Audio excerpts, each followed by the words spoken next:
Housing is becoming more expensive for buyers and renters alike. Recent cost increases have priced an estimated 4 million families out of home ownership. These are families who will now be renting in a rental market that was already too tight. And that's if you can find anywhere to live at all. But why?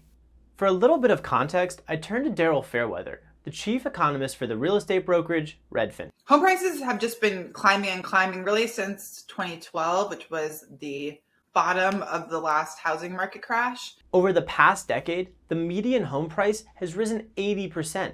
And get this, in 1950, the median home price was 2.2 times the average annual income in the United States. And by 2020, it was 5 times larger than the average annual income. And that doesn't even account for the rise in interest rates on a mortgage in the past year alone, which is not inconsequential. Earlier this year, mortgage rates were historically very low. They were around 3%, and there was a mad dash of buyers to take advantage of those low rates while they lasted.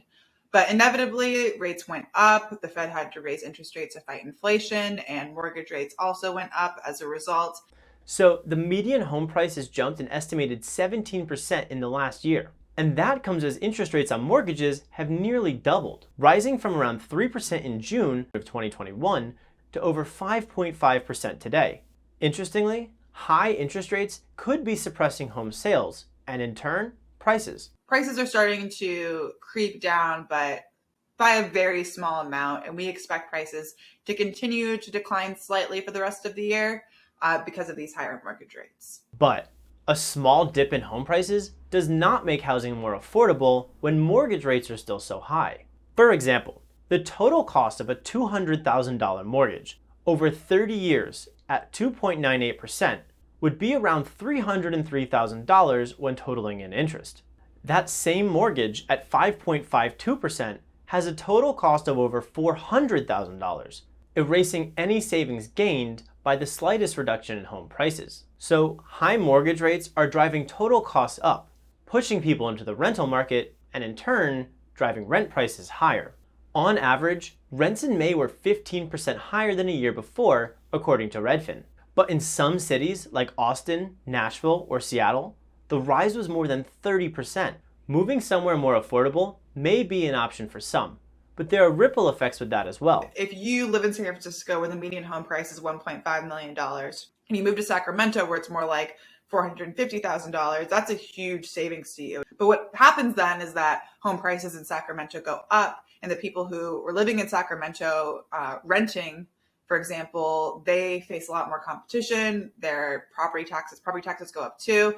And so locals get priced out and they have to then again move to the next most affordable metro. And one major issue is simply supply. Steve Berg is the Vice President for Programs and Policy at the National Alliance to End Homelessness. The housing at the low end of the rental market has continually gone up substantially faster than earnings at the low end of the wage market. The new housing that gets built is intended for people who can pay very high rents or who can buy the units as condos. According to Freddie Mac, a government-sponsored home mortgage provider, the US has a housing supply shortage of 3.8 million units, but that number could be much higher. From 2009 to 2019, the Washington, D.C. metro area underproduced 156,000 units, or 6.5% of its total housing stock. And that shortage is not just confined to coastal cities. Phoenix, Boise, and Salt Lake City, over the past decade, should have produced over 5% of their current housing stock just to be able to keep up with demand.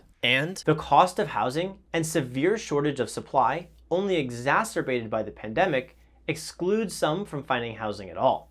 A 2020 Government Accountability Office study found that with all other things being equal, a $100 increase in the median rent was associated with a 9% increase in the estimated homeless rate in the US. Somebody compared to a game of musical chairs, they get left out. They're not getting left out because they're a slow runner. They're getting left out because there's not enough chairs. According to the National Low Income Housing Coalition, the amount one would need to earn to rent a 2-bedroom apartment in 2021 is $24.90 an hour. The federal minimum wage is $7.25 an hour. And according to the coalition, in no state, metropolitan area, or county in the US Can a worker earning the federal or prevailing state or local minimum wage afford a modest 2-bedroom rental home at fair market rent by working a standard 40-hour workweek? While governmental assistance can offer some relief, experts say it cannot be the whole solution. Under the Housing Choice Voucher Program, the federal government pays some or all of the rent for low-income families, people with disabilities, and the elderly. But that program can't provide help to everyone that needs it. It's funded so that about a quarter of the people who need help actually get the help, and the other 3/4 go on a waiting list and sometimes wait for years to get in the program.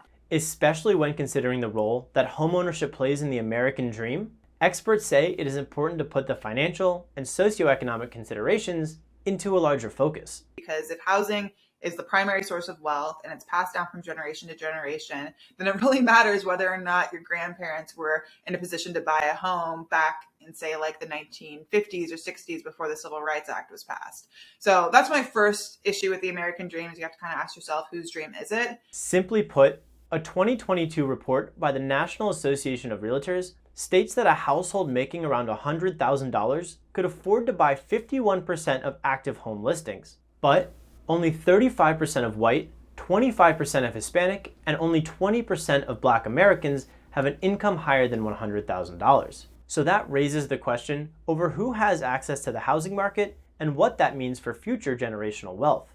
For the PBS NewsHour, I'm Tim McPhillips.